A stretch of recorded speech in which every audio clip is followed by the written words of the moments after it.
bow down prostrate. You are the only one worthy of praise.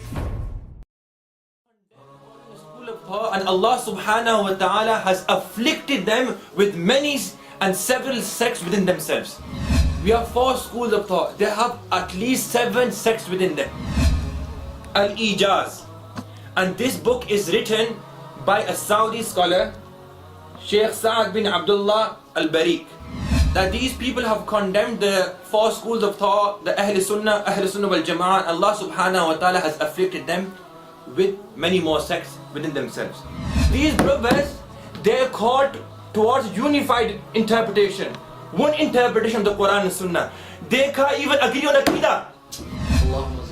A challenge, a very clear challenge to the entire progeny of Salafism to bring one Salafi forward. One Salafi, my kala, jisne maa ka doodh piya ho. One. To present one version of Quran and Sunnah, of Aqidah and Fiqh. One Quran and Sunnah, one interpretation upon which not the Ummah, at least their scholars have agreed.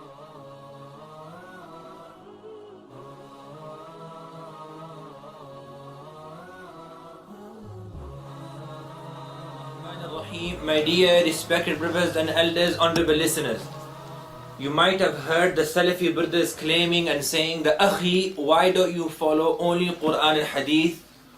Or Akhi, we should follow Quran and Sunnah, or we should follow the most authentic opinion.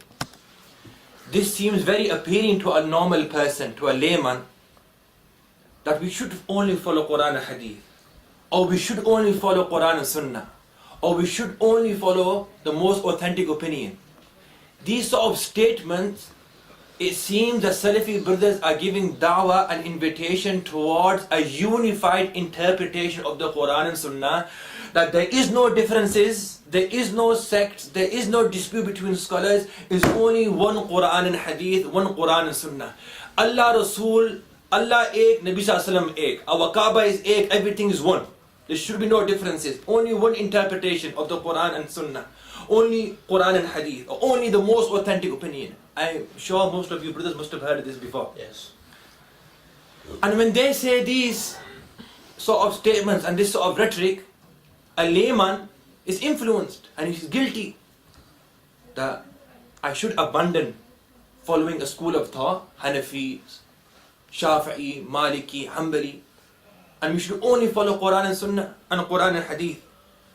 And na'udhu billah, some Salafis have even classified the 4 schools as sects inside Islam. Halanki, the reality is that the 4 schools are the madaris, and they are schools of the Sahaba. They are extended, they are imtidad li madaris Sahaba. They are extension of the madaris and schools of the Sahaba.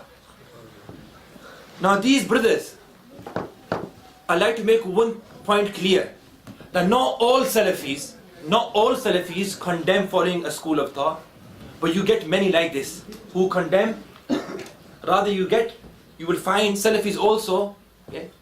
You will find some Salafis who do not condemn following the school, but you will get others who condemn following a school of thought. So they've condemned following a school of thought, and Allah subhanahu wa ta'ala has afflicted them with many and several sects within themselves. Is 4 more or 7?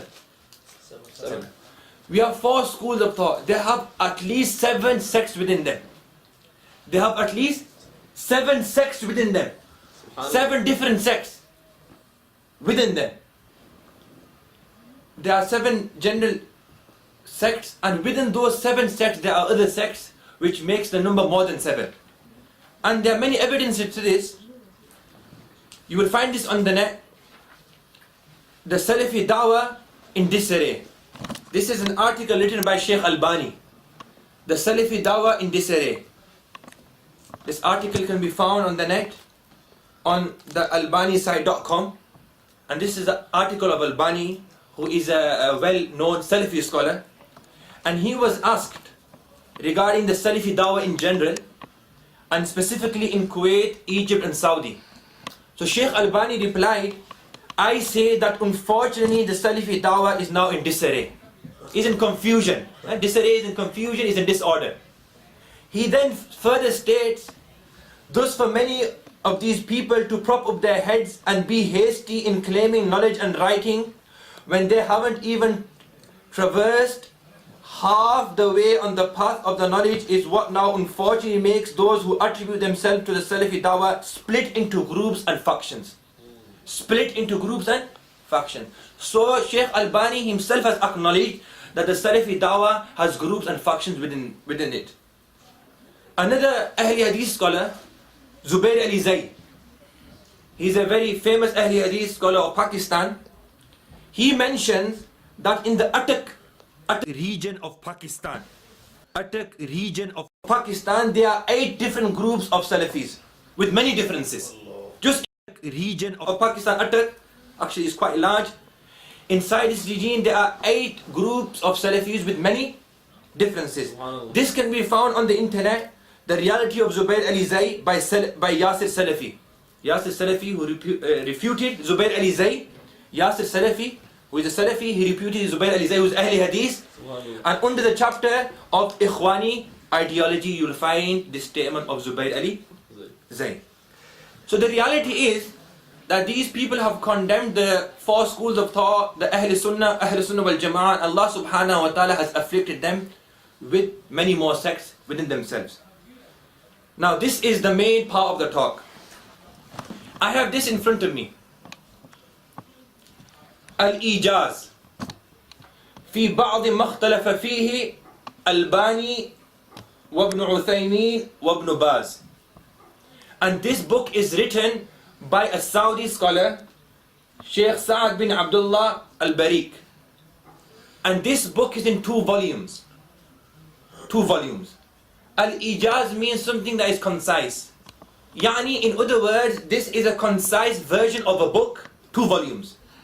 2 volumes, this is a concise version of a book regarding some of the issues, fi ba'd, regarding some of the issues in which Albani, Ibn Uthaymeen and Bin Baz have disputed and have differences. This is a concise book regarding some of the issues. One of the main three leading scholars, one of the main 3 leading scholars of the Salafi Dawah is Albani, Ibn Uthaymeen and Bin Baz. This person has been very honest, mashallah, Saudi scholar, and he's gathered the differences between these 3 scholars, and is only a concise version of some of the masail. Allah knows best how many masail they differ in. Allah knows best. These people who claim to follow one interpretation of the Quran and Hadith or Quran and Sunnah, bichare their own scholars can't agree on a unified interpretation of the Quran and Sunnah. Never mind calling the whole ummah. Never mind calling the whole ummah. They're calling the whole ummah bade zor ke saath, a lot of courage, that follow only one interpretation of the Quran and Sunnah. Don't follow Shafi'i, Malik, Hanbali.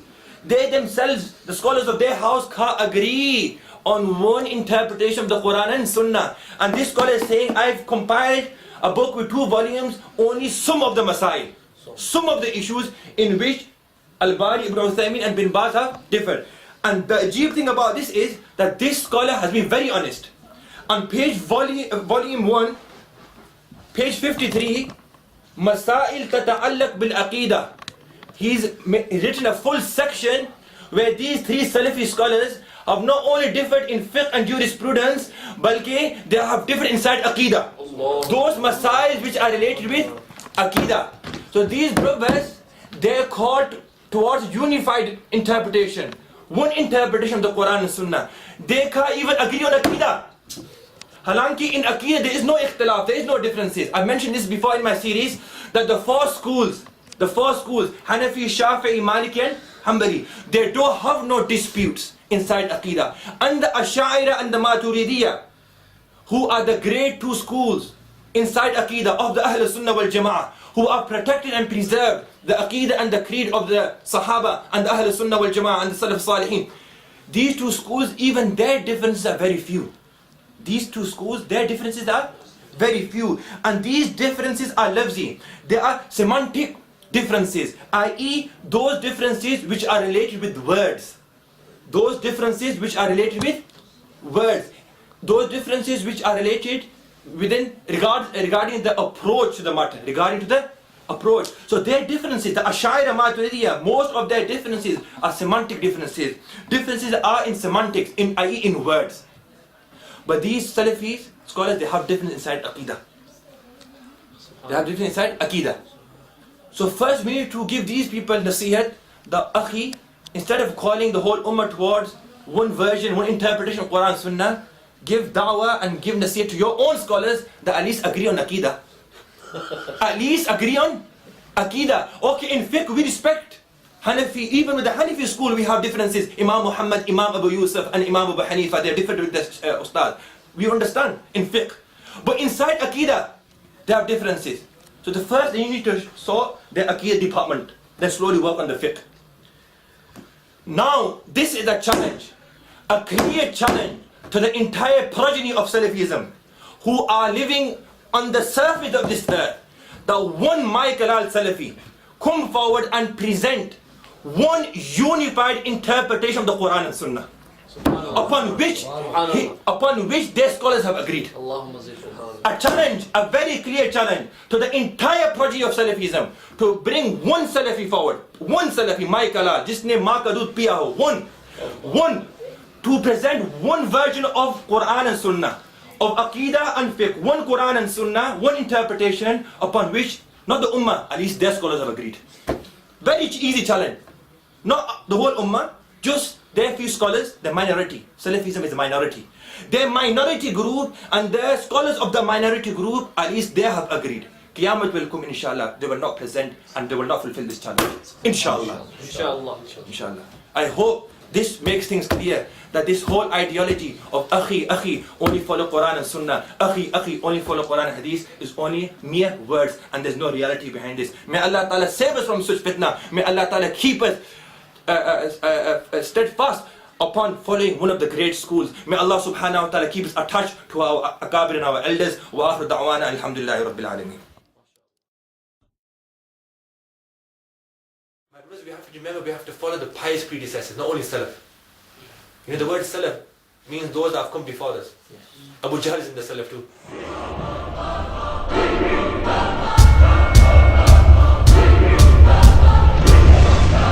مجموع الفتاوى عقيدة الواسطية الاعتصام لسان العرب التفسير الكبير فتح الباري تفسير القرطبي التفسير الكبير تفسير البيضاء محفظ الأحوذي بشرح جامع الترمذي إتقان شرح كتاب الفقه الأكبر السنة الترمذي أصول السنة إحياء علوم الدين سير أعلام النبلاء تفسير الطبري صحيح البخاري البداية والنهاية.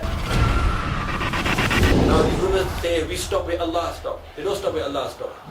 They give the literal meaning. Which dictionary in the word says the hand means take the hand in the literal meaning, but say it's not body. The exact Aqidah is Allah is above the throne. Why on earth are they given those narrations where it's mentioned Allah is in the sky? If you say Allah's got a hand in the literal meaning, there's no point saying Kama yaliku bi sha'ni, which fits His Majesty, because it doesn't fit His Majesty. The true creed of our pious predecessors regarding these sifat is tafweedul ma'na wa nafyul kayf. To leave the meaning to Allah subhanahu wa ta'ala and to deny modality and the howness.